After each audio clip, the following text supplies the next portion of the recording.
Mon côté nzokande biloko yo te na kati ya sani na yo ngana liaka na ngango te. Poko elamu na mabuta na bino bino baso batozi susuli bakwa kolanda. Manaka ya Canal Congo télévision na nzela ya émission di solo ya banganga.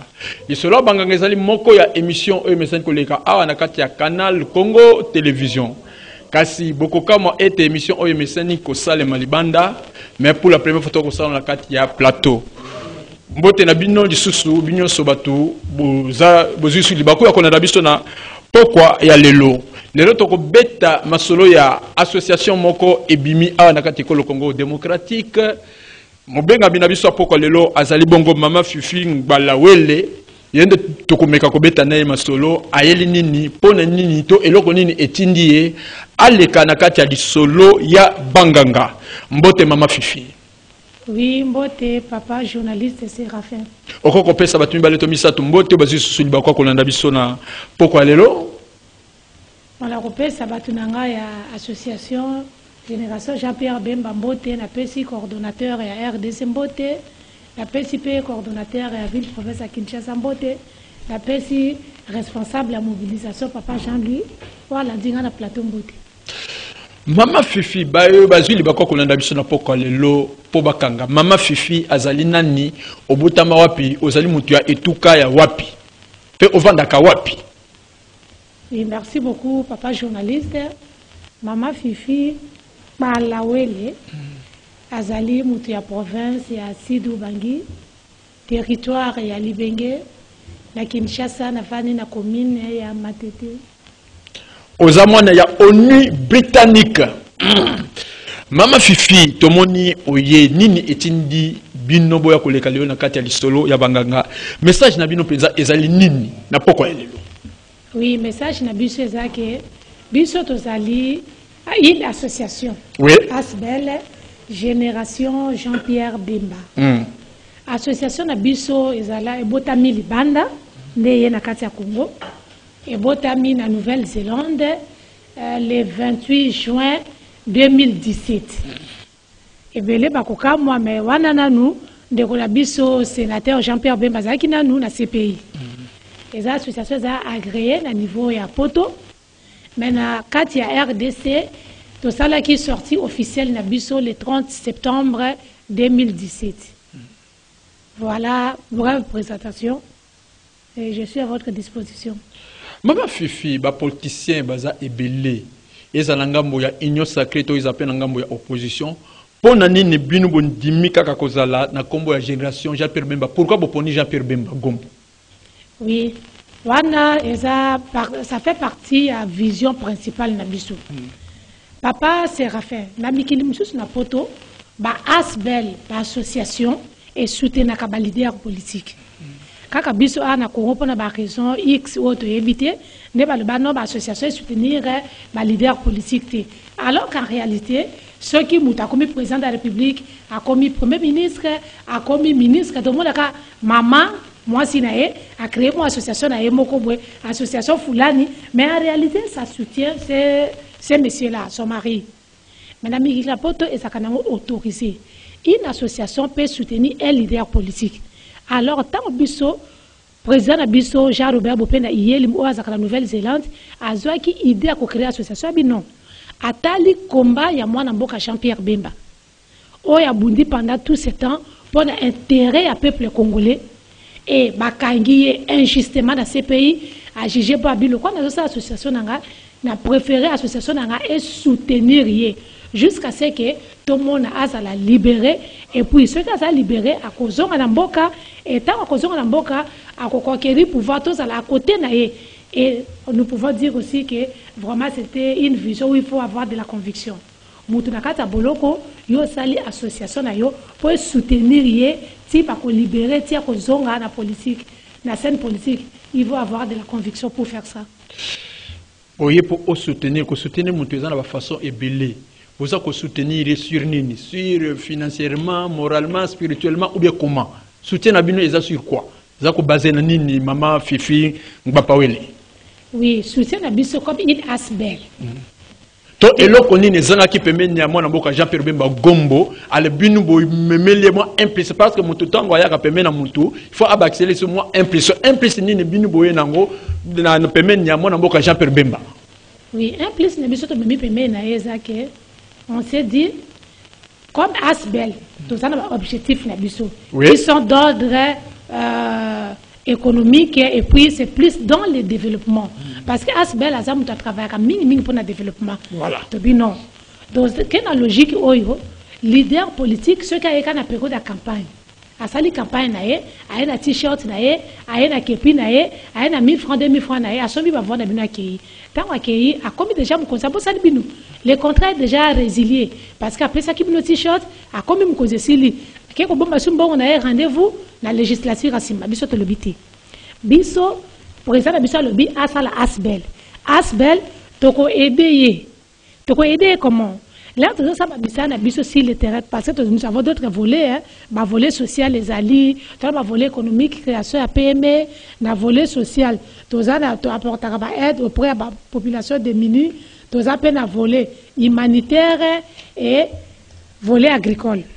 On s'est dit à tout à travailler na kata ba volet na biso ba tout na biso association de autres travailler na bango on leur dit non biso to so travailler na bino mais biso to za association génération Jean Pierre Bemba to aider bino na bilanga to aider bino na création de petite et moyenne entreprise to aider bino na volet humanitaire comment faire des reboisements tout ça mais to lobby boy à contrepartie tango et ko comme période d'élection bo sungi biso bo voter ndeko Jean Pierre Bemba ceux qui vont réussir ko voter ndeko Jean Pierre Bemba et que to comme se place ngito memaye to ebi se fait bin ndeko papa Mukonzi to travail qui na bateau to ça qui bilanga na bateau to ça qui pa pembe na bateau mais lelo bateau ba ki sele lisusu moi ba voix na bango ah yo komi Mukonzi banza na association pesa biso bambuma masango pesa biso moi ba makoki oyo to ko kitana aussi le terrain pour to ça la moi ba bilanga to lo na moi ba nzete to lutter contre le réchauffement climatique. Ceux qui ont sungi biso par exemple par ma projet biso to ko tsango na ba ministère agronomie ministère environnement ministère fulani et entré na ba objectif na biso ceux qui ont sungi biso to zongeli batwana to bino papa pesa ki biso sac moko ya masango to etoloni na bino ebimi 100 sacs to zui 60 sacs to te ki pona ko faire tourner association to zui 20 sacs bino bato bosaki bilanga boli ape masango wana. Mais le coup la biso to sali 65 bazoteka ekolomoko ya masangu na 3000 francs par exemple biso to za Asbel to zoteka ekolo na biso na 1000 francs. Cela veut dire nous lions les leaders politiques avec sa base. Pour te remarquer qu'il y a une rupture entre les leaders politiques et la base pendant plusieurs décennies. C'est une stratégie pour lier les leaders politiques. Parce qu'à ce moment-là, les leaders politiques diront, après tout, c'est mon nom qui est mis en jeu, je dois honorer mon nom. Tout en honorant son nom-là, il s'occupe de sa population et du développement de base. Voilà l'objectif. Maman, Palawele, Nakansi, Makansi, Oyobin Bozal Nango, Bossi Bodia Kosolola, Ndiana, leader, Mwana Mboka Jean Pierre Bemba, Bossi Bovandaki, Bossi Bo proposa, ou bien Zana no, Nakatia, chambre Bimna na salonté. Bon, Ayebi. Ayebi pourquoi? Parce qu'il y a une autorité morale et association. Mais président et association Zali, il y a M. Jean-Robert Bopenda, il est en Nouvelle-Zélande. Secrétaire général, il y a M. Placide Kosso, il est en Australie. Secrétaire général adjoint, chargé d'administration, il y a Mme Fifi Palawele, Moussal Nabino Azali Boussoya Caméra. Secrétaire général adjoint chargé d'implantation, et ça, papa Jean-Marc Onyamazana Belgique. Mais tout ce qu'on fait, azalaka au courant, autorité morale, c'est pas ça comme Moutou. Ce que vous savez, comme Moutou, il faut bien tout ça, il comme on a eu pour nanine. Raison nine, tout ça qui tango, il y a expliquer que biso to soutenir yo, mais na cadre de développement, il y a base, il y a population. Si quoi pour fonctionner à Wandengeni Nazako Yoka Bamsu Bazana Nouvelle-Zélande, Basu Bazana Poto, Bosanga Nakandengeni, Nibarenu, Zandeni, Bokuta Nakawapi, PCG, Awanakatia, Kinshasa, et Zomi Penzawapi, Mama Fifi. Biso Awa to fonctionner En dehors, le fait que le président Bazali Banda, tu penses bongo, tu as une coordination. Génération Jean-Pierre Bemba, il y a plusieurs coordinations. Coordination Belgique et Zali, coordination Angolais Zali, coordination Afrique du Sud Zali, coordination Congo-Brazzaville Zali, coordination Belgique, coordination Australie, coordination Nouvelle-Zélande, et puis coordination RDC. La RDC est l'une des coordinations et associations. Au niveau de la RDC, tout ça peut bien structuré. Tout ça, un coordonnateur de la RDC Zali, tout ça, un comité de Mbimba, tout ça, un coordonnateur pour la province de Zali. Dans la province de Sidoubangi, dans la province, il y a Nouvelle-Équateur, nouvelle province de l'Équateur, tout ça, tout continent Congo central, tout continent Goma, tout ça, Katanga Malembe, tout ça vraiment structuré. Et la coordination, il y a différentes coordinations de la province, et ça chapeauté par la coordination de la RDC, et à un rapport à la hiérarchie. Si vous avez une association de la génération, Jean-Pierre Bemba, beaucoup d'aller dans combien de membres? Bon, les lots, au niveau de Kinshasa, l'équipe déjà. Est-ce que vous avez une communion sur la Kinshasa ou bien place ou peut-être ceux qui ont les lots, ACP, la région de Bino, à Kokutana Bino, à Pipe Siège, Nabino, Izawapi? Na Kinshasa déjà. Parce que ça n'a qu'à l'eau malobate, belé minto, comme un parti politique, minto, les canaux TV, un parti, mais montant la bazar CGT. Tu as Bino association Jean-Pierre Bemba, siège Nabino, ils ont mis Wapi, Moutulelo, peut-être, Azan a besoin Koutana, Mama Fifi, à Kokutana Wapi. Biso, tout ça déjà dans Kinshasa, Kinshasa seulement, tout ça plus de 400 membres. Mais, tout ça na Msusu, Baza na Tchangu, tout ça na Msusu, na commune Matete, commune Lemba, et puis tout ça na responsable à travers la commune wana. Mais, siège na Biso et na Massina. Pour faciliter tout contact, tu préfères qu'en interfédération à Kinshasa, MLC, c'est pas comme na Kasavubu, par contre, tu as un point focal na biso, où il y a orienté bango. Parce que ce bito même bango, balamoko na machine na bazana difficulté. Et c'est comme ça qu'on travaille. Bosa Kostal, la Bosa Kosogo, est-ce que c'est pour Banda qui est l'auto, Baloka Makamboya, un projet de développement au Bosa Nangouana, un projet bon qui toque, est-ce que c'est pour Banda qui ont déjà ou bien Bosa Kozela nous, mais comme ça, peut-être ceux qui n'ont dit qu'on va faire élire sénateur Jean-Pierre Bemba, ou bien Bosa Kozela nous, tant d'élections comme Pemeni, ou bien c'est pour Banda qui déjà, les lots na terrain, Misalango, c'est Banda qui a développement, Babilanga, Yakolona Masango, Banguba, Baloso Yondengo Yulubiliwana. Oui, effectivement, Banda qui moi, Malembe. Dans la période de confinement, nous avons eu au Kabola, moi, Bakashine, dans la bande Biso, il y a Pakajuma, au moment venu, tu as une image, tu as une image, et tu as commenté une image. Voilà, tu as un cadre à voler dans Biso, il y a Libosone dans le Baki, Oyo, et ont formation à volet social. On a eu à apporter des aides aux démunis, moment où ils ont dit, ce qu'on a caché n'était au bimaté, ma caché n'est acquis 500 fois, on s'est dit, oh, mais on a biso, c'est pas ma coquille, to kabola na paka juma, to kabola qui peut mususu, na lukunga kuna, vers ba lubaku, wana, de cibla qui, place au bâtiment, bazaki na difficulté. Wana zai côté wana, na makambo tali po na moni o intéressé o mingi makamba masangu po ya ne makamba ko tamba liko masangu kwa kaya sawa. Mais effectivement tout ça na projet na biso de koti ici parce que c'est une asbel. Oui. Donc oki ko banambala moko te on travaille sur base de projets. Boko ici ba projet na bino, ba financer ba projet na bino, boko ici le terrain bo bandi. Na ba secteur monsieur déjà to ba oya ba ya volet social to bana mamke mke mais makambo vraiment tali bilanga. Ça, tous les projets de Kotsaki, le ministère qui répondre à biso. Maman Fifi, à part développement, ni ne mususu bozanango. Car les crises quand on développement peut besoin d'un projet mususu pour la population congolaise. Batolobaki, tous un objectif na biso, tous un 4 volets. Le premier volet était d'ordre social. Entre autres, on appelle ça exemple, on a Pakajuma. Le deuxième volet est d'ordre économique, création à PME. Troisième volet d'ordre agricole, place où est intéressé qui au moins mingiwana. Le dernier volet d'ordre humanitaire. Là, par exemple, volet économique. On s'est dit, tout le monde a maman na biso eza ba maman mususu ba bando sala mikate to za école primaire. Oui. A sala mikate titi to comme l'université, c'est classe maman na saka mikate bien. Et puis ba maman bongo ba za 3 4 5 6. tout ça maman monsieur maman na bando zo mapa to bando des femmes papa maman fulani ti to comme mikolo. On s'est dit pourquoi ces mamans là qui ont beaucoup travaillé pendant leur vie, peut-être elles ont fait 20 ans, 30 ans. Ba maman monsieur maman bi popula. Oui, que maman wana azakana masangu atebozoka fufu panae pendant 10 ans 20 ans. Mais ces mamans là vont vers la vieillesse. À sombata lupangute, à satelo comme côté. On voit cette maman là elle est brave. À Lukakambongo. Mais qu'est-ce qui fait que Aza limité? On se dit simplement, c'est parce qu'il y a un problème de marque d'organisation. C'est simple. De rassembler ma maman wana ya bamikate. 20, 30, 40, 50. De se retirer bango. Et puis total ne pas ça sur le terrain, on peut leur octroyer des crédits. Maman, joie crédit boy, somba lupango, on fout en modalité boy boy. Mikate na onde ngo salaka, mikate no boka mi par exemple, mikate na yo ba ki sa moi ingrédient tel. Au lieu de 100 francs, on va noter 200 francs, 300 francs. Moi, travail par maman na bongo, ba améliorer qualité à mikate, ça c'est de 1. De 2, et fongo les bango clientèle. La maman en question, le quoi clientèle na efungwami a commis na 2, 3, 4 bana bazo tamu c'est la mikate na ye.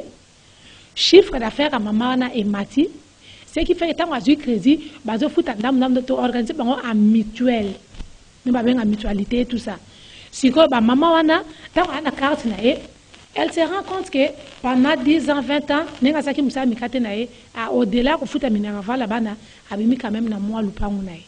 Maman bi popula. Maman les amis, ça va te négliger en côté. Et ça bureau naé. Tu le dis non maman. Yo mi spécialisé par exemple le massangu ya jaune. Ça que massangu na ya jaune propre rassemblé tout autour na ba maman o orienté bango total o popo la pe mingi. O te ka be kolo il y a pas moi ko zo massangu wana oniki bien o ti na kata moi sachet moko bo combien ça moi caché. Au lieu de ka écolo moko massangu 2000 francs, o te ki écolo na yo massangu na 2200 francs pour na sachet wana. O zo ça dans qualité bien ça propre. Clientèle et colis. Tant que colis, c'est la même chose notre maman Mikate, la même chose notre maman libre. Qu'est-ce qu'on va voir? 1, nous aurons une bonne qualité, il y a biloko kolia. 2, les mamans qui travaillent là, bako matamuke. 3, ces mêmes mamans là, bako engagé pe bat, ba créer moi mini entreprise na bako passer ba engager batou, na fin du mois bazo futa bat. 4, population a bénéficié na. Voilà innovation au biso tozana mo. Quand on dit la création de PME, le but est que des femmes ont la FPIT. Mon travail sur base, il y a biloko ça déjà, on les organise. Puisque tu as une garantie, pour tu as asbel, à travers biso bako sa opportunité à cause de crédit. Mais avant que ça crédit, il faut tout le monde faire sérieux dans le terrain. Voilà. Il faut que la sérieux dans le terrain vraiment na sepeli na makanisi peza o bin bozali nango pamba te so ke peza mingi na ba oshwe na ba maindombe penza donc ozomona peza ba to souffrir biloko zo souffrir peza place wa koteka ngo izate ba lotso eza ba masango eza peza baza ko nyokama vraiment idée o bin bozu penza eza peza ebele bandeko balandi ya émission du solo banganga na kanti mubenga bina biso ya poka lelo azabongo mama fifi balawele ya association génération bemba na kanti bozali koyoka peza makanti yo azali ko bimisa pona développement pona kolongola peza bana ekolo Congo démocratique na bobola mama toko ba toujours na masolo na biso bosali association génération bemba eza peza malamo eza peza kitoko siko condition nini po mutu aya ko rejoindre bino est-ce que kata membres boko kito batu nyonso to batu mususu baza posa ko rejoindre bino bakoko ya pe ko tela bino pe maboko. Oui, 400 membres pour la ville professeur Kinshasa zamuke tous on a besoin vraiment ya batu o bakoza na besoin na biso na ri ko faire passer bango numéro oyo bari ko benga nango isumute oui. Les a dit pesa numéro, oui. Oui. Numéro 081 27 42 309. Bandela 081 27 42 309. Bolobi boza kosunga parce qu'il faut tous la clair boza kosunga mona moka Jean-Pierre Bemba boza ko tiepeza en relation na base na kasi bino bata asbel génération bemba bo possibilité bo sala makamote po lobi bo la poste ko za ba député ba sénateur to bo ko sala pour na développement kaka pona ko appuyer un politicien na kombo Jean-Pierre Bemba Gombo. Bon, ce qui te le dit. Parce que toi, au Congo, n'est fonctionne. On dit que ça n'a pas on a quoi ça n'a pas bino. Non, on a un candidat de politique qui pas raté. Si on a bino les candidats, ça a amour, il y a Congo, paix, amour, il y a mon amour Jean-Pierre Bemba ou bien à CCC, Makamozalob, na Tongo, vous avez pas candidat, vous avez la poste à cause de sénateur, vous avez pas député nationaux, pas député provinciaux. Oui, merci, papa journaliste. Na Bamza, na début na Lobaki, association Nabiso. Ça qui est sorti officiel le 30 septembre 2017. Voilà. Il y a eu une élection en 2018. Mais maman, on a vu ce mot possible qui n'a. Mais on a une année, maman a répondu clair une année. Eh, on a une année à Tamboula raté. Mais le lot il y a 5 ans, moi on a 5 ans à Tamboula, puis on a 5 ans à la classe, maman Fifi. Oui. Alors quand on membre à l'association Nabiso, oui. On ne peut pas interdire à quelqu'un ses droits civiques. Voilà. Ceux qui m'ont estimé qu'Alinga postulé, ce n'est pas un problème. Mettez-le à postuler comme candidat à Génération Jean-Pierre Bemba, non. Parce que Génération Jean-Pierre Bemba est à Asbel. Voilà. Ceux qui ont postulé. Et ça, différents partis politiques MLC. Voilà, différents partis politiques MLC. Voilà. Parti politique MLC. Et ça, parti mouvement de libération du Congo. Asbel, la biso, Génération Jean-Pierre Bemba. Voilà. Mais là où il y a jonction, c'est que le président du MLC est l'autorité morale de l'Asbel. Génération Bemba. Génération Jean-Pierre Bemba. On ne peut pas interdire à quelqu'un de postuler. Mais, sauf que, Moutako Kende na liste, na yekuna, ati, Abrandina, na derrière, ati, Génération Jean-Pierre Bemba. Non. Alors, ce qu'on a posé à MLC, on est comme candidat MLC. Mais on a l'euro à Génération Jean-Pierre Bemba parce que c'est une association, c'est une ASBEL. Mais nous ne pouvons pas aussi non plus interdire voilà. Les membres que non. Non. Là, tout est libre. Ok, maintenant quand tu te mets solo, il y a association Génération Bemba, tu me connais kokota mamu kepe na politique, il y a école Congo démocratique, maman Fifi, 3 ans. Il y a mon amboka Félix Antoine Tshisekedi. Moussala a sali coup depuis a eu pouvoir il y a 3 ans. Pour na yo bilan na positif ou négatif? Bon, quand il faut dire les bilans, c'est un peu trop tôt. Parce que quand on élit un leader politique ou bien un chef de l'État, un président de la République, il a un mandat de 5 ans. Voilà. Et puis, il a ses objectifs fixés. Mais l'objectif n'est pas limité à atteindre 4 ans. Mais également, peut-être Hollanda qui, moi, Namboka, parce qu'il y a eu des alliances, Alliance El Bosso, ils ont qui cache na FCC. Oui.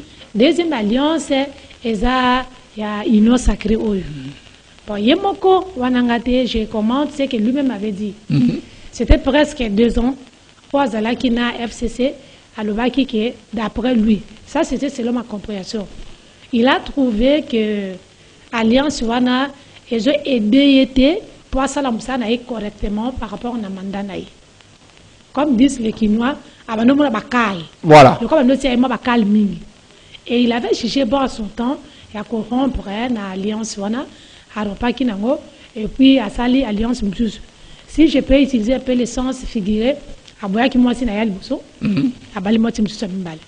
alors maintenant, Moutou Oyo a déclaré marié bientôt 4 ans et n'a qu'à mariage wana aboya ki mwasi moko eko sur deuxième mois-ci. Maintenant la question reste à savoir to ça la bilan. Oui. Nouveau mariage et ancien mariage. Quand il faut parler du premier mariage, lui-même avait dit que il voit que les choses ne marchent pas. Voilà pourquoi ils verront avec cette alliance-là. Ça, c'est lui-même.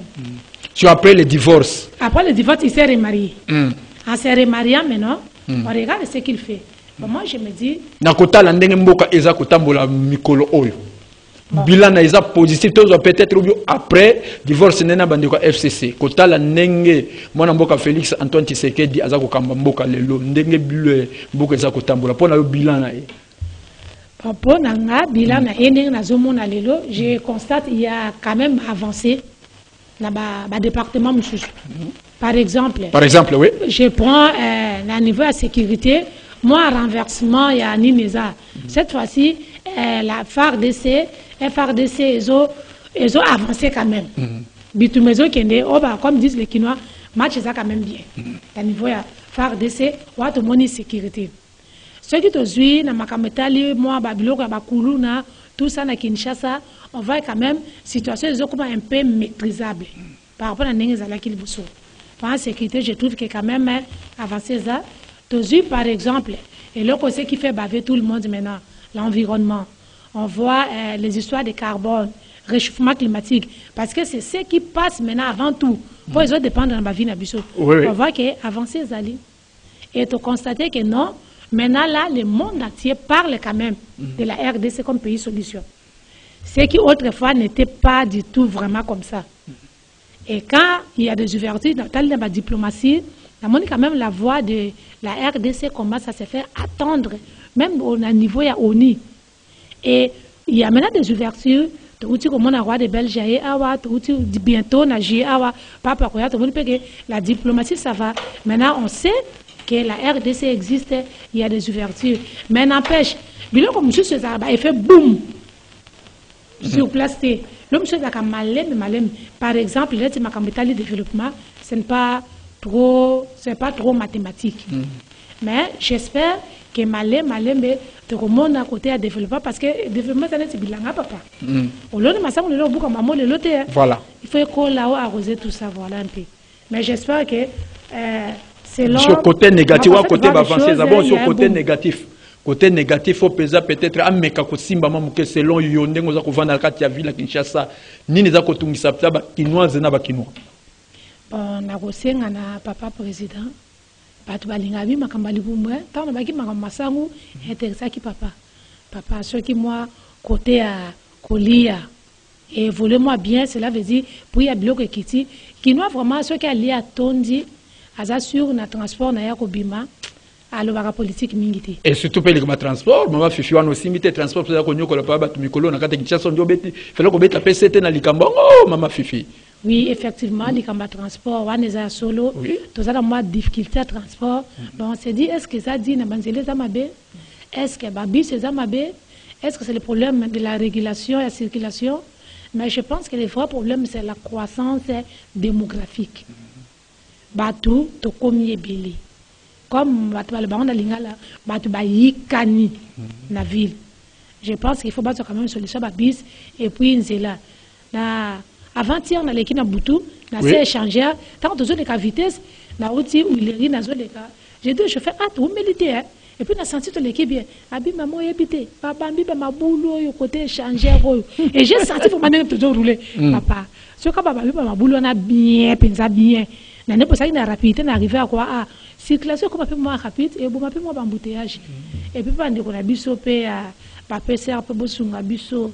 Elle m'a dit que le embouteillage makasi ce peut s'abattre au retard. Ce qui est problème est résolu la circulation. Ce qui m'a collé comme un peu résolu, je pense que qui n'a coûté le bien politique militaire à la COP naï. Maman fait vite à la côté diplomatie na kanti roi belge. To roi de Belgique mikolo yo azapeza na kati ya école Congo démocratique na kati lelo esengela kende na Engumba Lumbashi na Okatanga. Selon yo, oyokaki discours à tata mokonzi ya mboka pe oyokaki ya roi belge. Nini oyo zangi na posa aloba, to na kotala maloba oyo alobaki. Réaction na eko kozala nini? Par rapport ne ba belge ba coloniser biso pe kino lelo roi Philippe aye awa na kati école Congo démocratique selon yo na ba dikola sama. La discours à tata mokonzi ya école pe na makambo yu roi de belge alobaki na kati ya palais du peuple. Oyoko na vite so Holanda ki to oyokaki yango selon réaction na eko kozala nini? Nalanda qui moi mouké ma camarade de Belge na président Nabiso. Moi je signale aussi en passant que Nazar historienne de formation. Oui. À l'université de Kinshasa, Nasali faculté à lettres département et histoire. Bon, d'emblée na Kolobanine. Là je dis ça comme moutou à domaine et puis dans ma discours. Et le chef de l'État actuel, y compris le roi des Belges, personne n'est responsable de ce qui s'est passé. On va hériter. Cela veut dire que notre chef d'État a hérité ce qui s'est passé pendant la colonisation, Kassavumbu, Lumumba, Mobutu et jusqu'à aujourd'hui. Le roi Philippe a hérité Léopold II, roi Baudouin jusqu'à aujourd'hui. Et vous voyez qu'en réalité, c'est la responsabilité. Mais ce que j'ai cru comprendre, chacun a fait une concession de sa part, ça aller un pas vers l'avant. Parce que ça ne sert à rien. Et à rappeler, des fautes, tu aussi tu yebi déjà ma bignoso. Et si l'Obama, et si Komama, on peut pas yebi biso yebi. Mais puisque nous ne sommes pas responsables directs de ça, je pense que meilleure façon, on accepte le passé, nous tournons nos regards vers l'avenir. Et je pense, avec le discours Nayokaki, je vois moi avancer ça. Et nous sommes dans les bons. Nous sommes dans les bons, mais la première fois, tu es roi des Belges, le Congo démocratique, mais ça, c'est différent, maman Fifi. Parce que, bon, n'habitez pas parce que tout le monde a roi Bordeaux, Baleka, Awa, papa Naye, roi Philippe Azalaki, na cinquantenaire, et pas de temps au monde, Joseph Kabila Zaki, Tata Moukonze Kolo. Balobaka Kalba, mais va salir la carrière, maman Fifi. N'habitez par rapport au tout le monde a capesa, pays européen, monsieur Sundenge Penza, c'est plika soki likamboza na kati ya ba colonie na bango penza ndenge ba s'implique comme tout le monde a ndé ba Belge ba bosana RDC ba kibana ba RDC teta ba souffrance ba guerre partout base kolbarien. Est-ce que tu crois que cette fois-ci penza iko za changement par rapport na makambo ya obita kolbana pas le peuple? Bon, je m'inscrirai en faux ceux qui n'a bien ça la procès d'intention à lobby. Alors na bana ba moko ndenga lobby na mone tseko sala bongo za bongo te. Parce que tu as Congo, na micro balader, peut-être tu sais, tu pas ya Rwanda, tu sais na biso le côté, tu sais na biso le côté. Peut-être je peux même avis que ba Congolais na ba Congolais, musu ba ko raisonner peu bongo parce que ça peut Congolaise maman Fifi. Tu n'as pas vraiment Congolais. Bon ça. Vous savez la Congolaise, si on peut ça peut ma kanisi zwa sikoyo souci ekolo Congo na makambo roi de Belge lobby. Comme Congolaise, je me concentre sur l'extrême discours. Oui.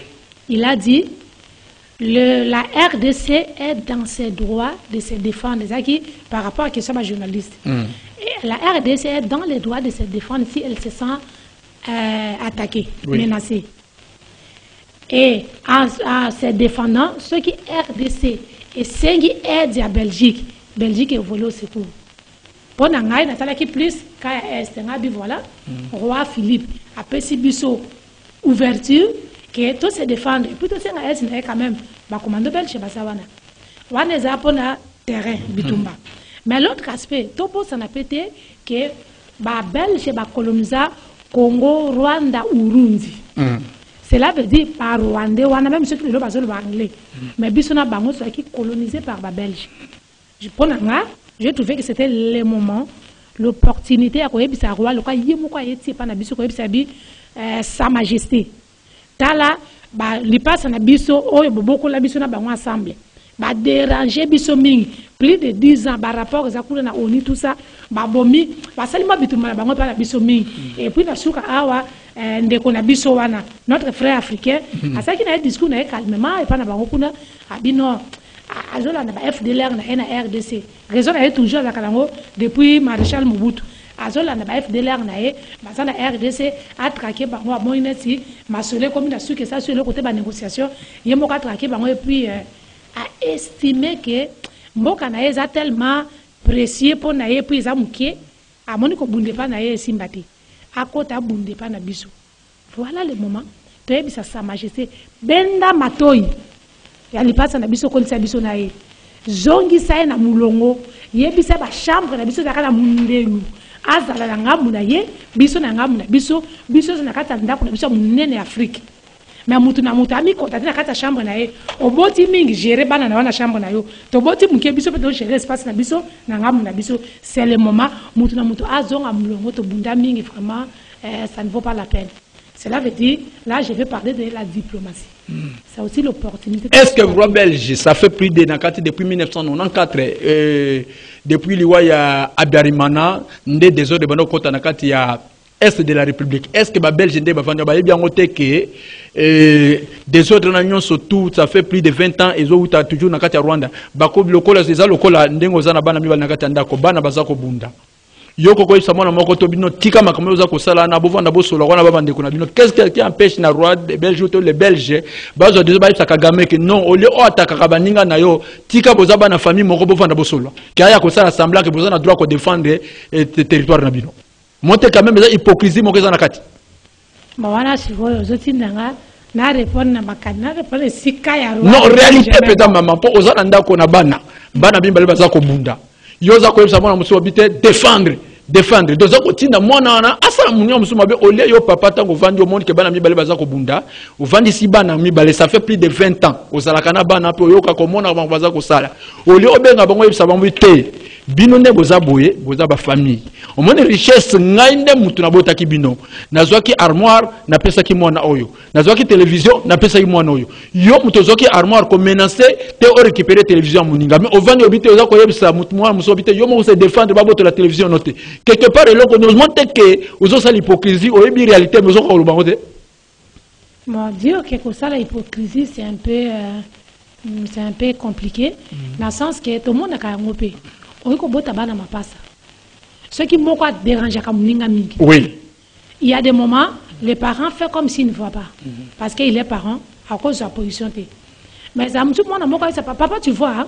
Papa tu vois il me menace papa tu vois captiver pas attention à papa monsieur super net biso na bangala baloba mninga mwana abeti o mbata yo zongi c'est deux fois mbata ya makasi ababi papa tu vois me provoque toujours ye mninga na comprendre que mbata zongi c'est deuxième des choses yebi ko petit papa rapport bon souvent ça oya pandobeta liboso ceux qui a sali hypocrisie a petit rapport papa mona non c'est ton frère il y a pas de problème mais je pense que dans moment tout ça na terrain tout bunda et puis to accès moi ma casse na diplomatie le roi aye azawa to exploiter présence à roi la diplomatie c'est vrai que non cette fois-ci c'est trop et d'ailleurs tout ça une opportunité parce qu'il y a un rapport au Rwanda et tout ça qui est à vulgariser mais jusque là c'est que comme il vulgariser bah ça les rapports sur situation tuerie na RDC. Depuis, je crois, 96 jusqu'à aujourd'hui, 96, depuis AFDEL jusqu'à aujourd'hui, les rapports est clair et lobby Makambu. Il faut l'opportunité, si on peut prendre une copie à rapport, on peut ça au roi des Belges.